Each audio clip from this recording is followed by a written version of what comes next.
जय श्री कृष्ण मित्रों, मेरे चैनल में आप सभी का बहुत बहुत स्वागत है। आज मैं आपके लिए करवा चौथ के व्रत की कहानी और पूजा विधि लेकर आई हूँ। करवा चौथ कार्तिक माह की कृष्ण पक्ष की चतुर्थी को मनाया जाता है। करवा चौथ को सबसे बड़ी चौथ माना गया है। इस दिन स्त्रियां निर्जल व्रत करती हैं और करवा चौथ की कहानी सुनती हैं। यह स्त्रियों का सर्वाधिक प्रिय व्रत है। इस दिन सौभाग्यशाली स्त्रियां पति के स्वास्थ्य, दीर्घायु और मंगल की कामना करती हैं। कुंवारी कन्याएं सुंदर, सुशील और अच्छे पति की प्राप्ति के लिए करवा चौथ का व्रत करती हैं और यह व्रत सौभाग्य और शुभ संतान को देने वाला है। सौभाग्यवती स्त्रियां सुबह स्नान के पश्चात माता की कहानी सुनती हैं और व्रत प्रारंभ करती हैं। कहानी सुनने के लिए पाटे पर गेहूं के दाने, पानी का लोटा, गणेश जी और माता की पातड़ी रखी जाती है। पहले रोली का टीका लगाकर पूजा की जाती है। उसके बाद गुड़ से भगवान को भोग लगाया जाता है और हाथ में 7 या 14 गेहूं के दाने लेकर कहानी सुनी जाती है। एक साहूकार के 7 बेटा और एक बेटी थे। वो रोज़ साथ में खाना खाया करते थे। कार्तिक माह की चौथ के दिन बहन ने भाभीियों के साथ व्रत रखा। भाइयों ने बहन को बोला, आजा हमारे साथ खाना खा ले।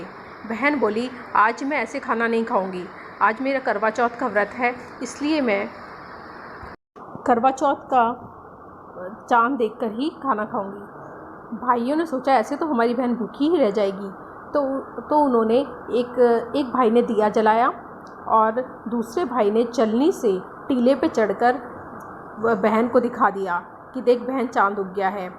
तो बहन ने सोचा चांद उग गया है, तो उसने अर्घ दे दिया और अपनी भाभीियों को पूछा कि भाभीियों तुम भी खाना खा लो, देखो चांद आ गया है। भाभियाँ बोली, अभी हमारा चांद नहीं उगा है, अभी आपका ही उगा है, आप ही खाना खाओ।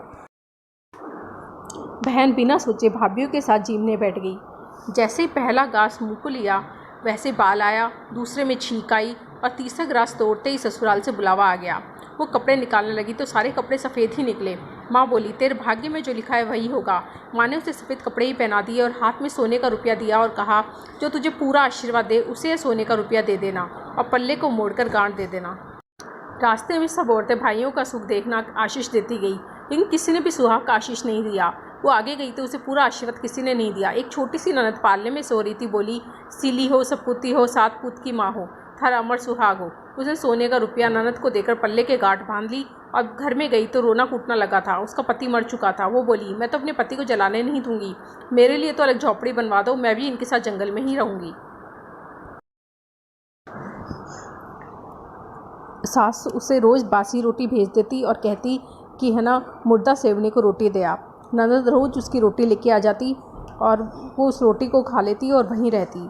इसी तरह माही चौथ आई, तब उसका माही चौथ के पैर पकड़ लिए कि मुझे अपना सुहाग वापस दो। तो उसने कहा, मैं सुहाग नहीं दे सकती, तो मेरे से बड़ी बैसाख की चौथ आएगी तो उसके पैर पकड़ना। ये बैसाख की चौथ आई तो उसने उसके पैर पकड़े कि मुझे सुहाग दो। तो उसने कहा, मुझसे बड़ी भादवे की चौथ आएगी तो उसके पैर पकड़ना। फिर भादवे की चौथ आई तो उसने कहा, मुझे सुहाग दो। तो उसने कहा, मुझसे बड़ी तो कार्तिक की चौथ आएगी तो उसके पैर पकड़ना। इस तरह समय बीतता गया। फिर कार्तिक की चौथ आई। ननद रोटी देने आई तो बोली, ननद जी, काजल, मेहंदी, बिंदी, रोली, मोली, सारा सुहाग का सामान लाना और बेस भी लाना। ननद ने एक एक करके सारा सामान ला दिया। कार्तिक की करवा चौथ आई। करवा ले, दिन में चांद देखनी करवा ले, बहुत भूखी करवा ले।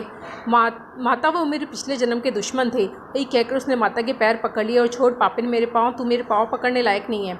माता, आपको मेरा सुहाग देना पड़ेगा, तेरे पास जंगल में सुहाग की क्या चीज़ है। वो बोली, माता आप मांगो वो सभी है। माता बोली, रोली, मोली, सठेली, गठेली, पताशा, गेहूँ, करवा, जलेबी ला। उसने सभी चीज़ें निकाल कर रख दी।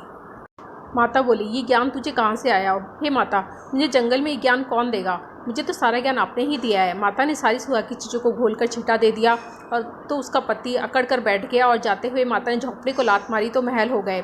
सुबह ननद खाना देने आई तो बोली, मेरे भाई भाभी कहाँ गए? भाभी ने ऊपर से आवाज़ लगाई, ननद जी यहाँ आओ, हम तो यहाँ बैठे हैं। ननद ने पूछा, भाभी ये सब कैसे हुआ? सास बोली, बहू घर चलो। और चौथ माता को उजरना करके सास बहू बेटे को घर लेकर आ गई और सारी नगरी में कहलवा दिया, पति की पत्नी, बेटे की माँ, 12 महीने की 13 नहीं तो 2 या 4 चौथ तो हर कोई करना, जिसके कोई ना हो वह अपने दीदे घोड़े की करना। जैसे माता ने साहूकार की बेटी को सुहाग दिया वैसे सबको देना। कहत सुनत हुकार भरत आपके सारे परिवार को देना। धन्यवाद। कहानी सुनने के पश्चात दिन में सूरज को अर्घ दिया जाता है।